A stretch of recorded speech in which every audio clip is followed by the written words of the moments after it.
Hi, welcome to another edition of Fat Dad Creations. Another video of the How'd You Get So Fat series. This time we're making biscuits and gravy.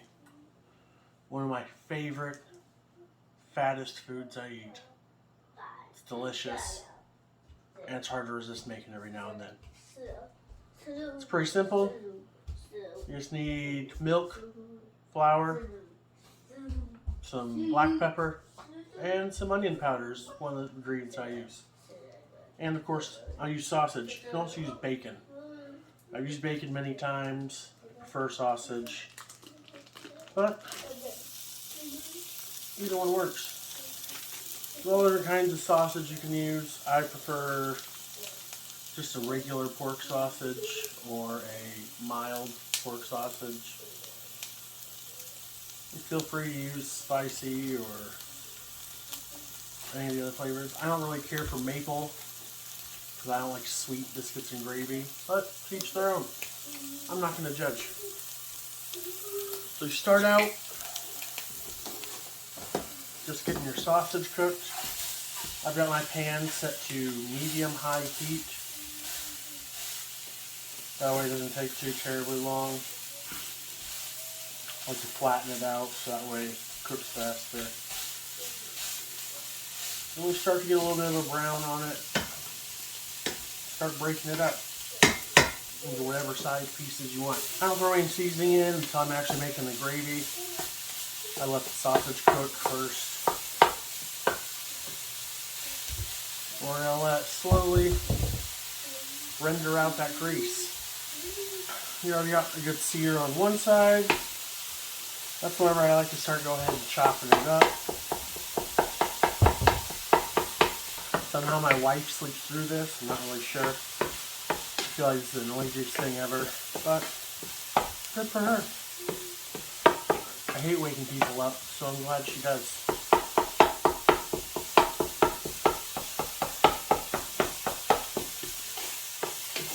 Also, it's a good idea to have your biscuits baking at the same time.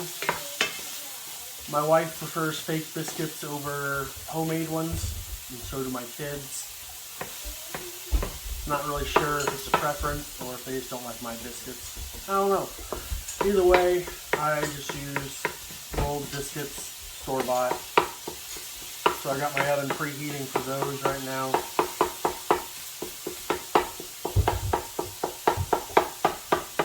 By the time that's done preheating, we should be to the boring part of making this biscuits and gravy. More of the waiting. Just going to keep chopping it up until you get down to the size you want. The more cooked it gets, the easier it is to chop, the easier it breaks up. So if it's still fairly raw, not quite cooked yet, and you're having trouble breaking up pieces, don't worry. The more it gets cooked, the easier it'll break. There's no right or wrong size as far as sausage pieces. All depends on what your preference is. I don't really care. Members of my family like smaller pieces of sausage. They don't like giant bites of it. So I chop mine up fairly fine. As you can see, more and more fat starting to come out of the sausage. That's really important. That's why you can't really use anything too lean if you want to make a good gravy. Turkey sausage has never really worked for me. I never get a really tasty gravy. A lot of the fat is the flavor for the biscuits and gravy. Typically this works better in a non-stick pan. If you've got a non-stick saucepan or something, that works. Or anything non-stick for the most part, because I've tried to make my biscuits and gravy in a stainless steel pan before, and it just doesn't seem to work out as good. It's easier to burn on the bottom.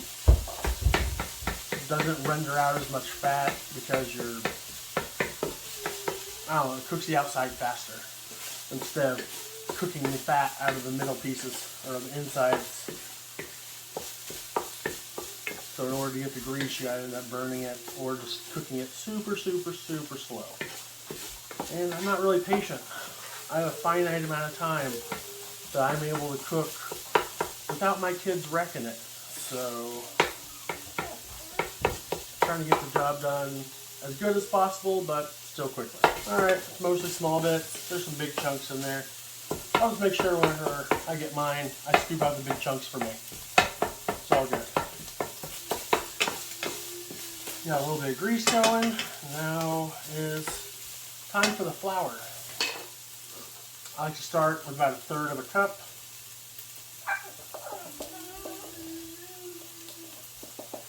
A very angry puppy in the background who's mad because no one's going to throw him his ball right now. Everyone's busy. Anyway, this 1/3 cup, just sprinkle it around.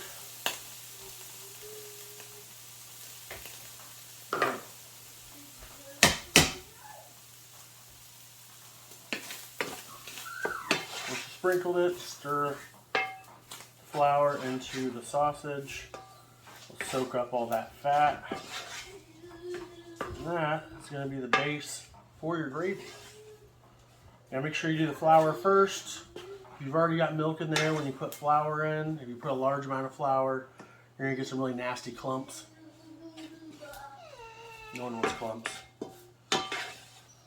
My family will literally spit out the clumps and not eat the rest because they're afraid of getting more clumps if there are any.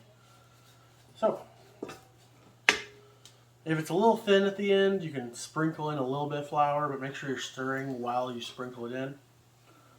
I start with about 3 cups of milk.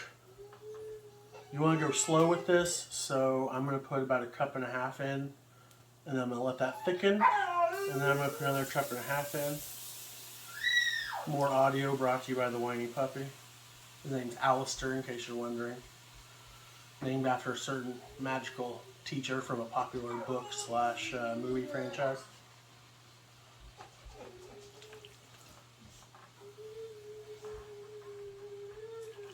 Anyway, alright, that's about 1.5 cups. Now is when I add in my seasoning, because you want that to really integrate into the gravy from the beginning. Loads of black pepper. I don't know what to tell you. I don't measure it. I just sprinkle it in until I've got a nice big puddle of it in the middle, and then I stir it in throughout the rest. I like a lot of black pepper flavor in my gravy. My favorite ingredient for gravy, other than the pepper obviously, onion powder. Not a lot of people think to put that in, or maybe they do, I don't know, but I haven't had it with it from too many other people. Sprinkle some in, definitely not quite as much as you do the pepper, because it's got a lot stronger flavor. But adds really yummy depth to it. Even my brother will eat it. He hates onions, but he'll eat it with that onion powder in.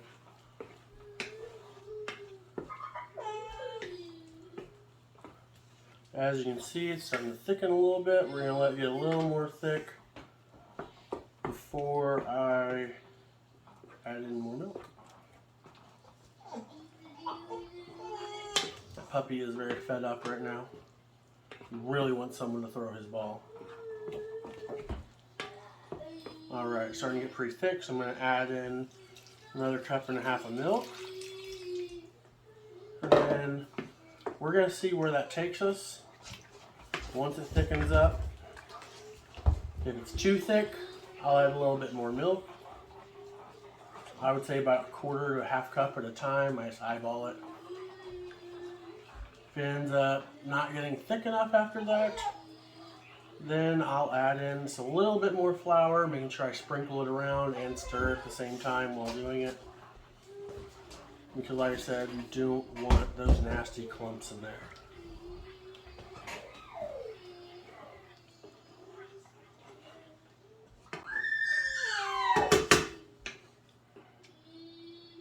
You hear one of my sons in the background making his happy noises. He's having a good time. The other one is the one the puppy is whining at right now. He's trying to quietly play his tablet, and the puppy's having none of it. He wants to play catch right now.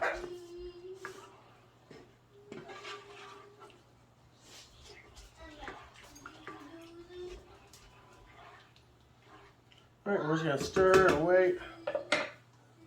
This is the point where I'd be putting my biscuits in. I'm actually going to go ahead and get those ready. Alright, as you can see, it's starting to thicken here. I had to do a little bit of a time jump just because I don't want to make you sit and watch me stare at gravy for a long period of time because it takes a little bit to thicken. I've got it on medium heat. Forgot to tell you that.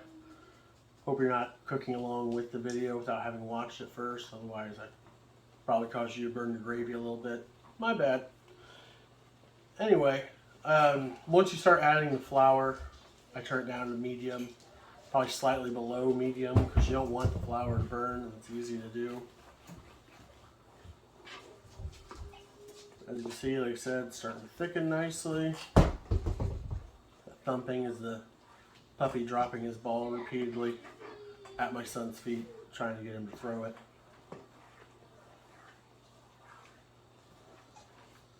Alright, whenever you're cooking the gravy, you're going to make sure that it's a little thinner than what you want when you eat it whenever you finish, because it will thicken as it sets.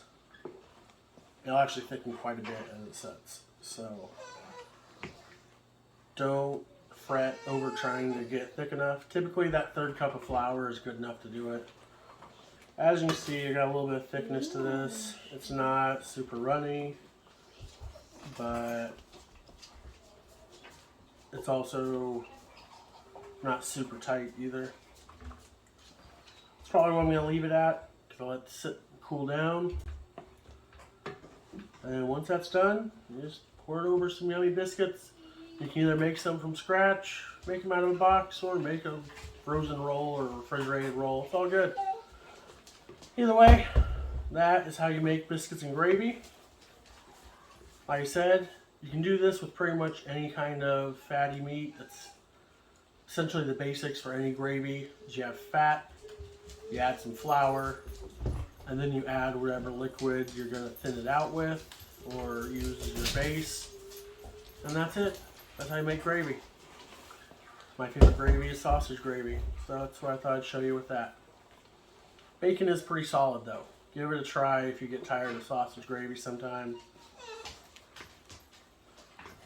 Especially if you prefer bacon flavor to sausage flavor. The gravy really takes it on quite well. Anyway, as always, try new things. Give it your best effort. Even if it doesn't turn out perfect, I'm still proud of you.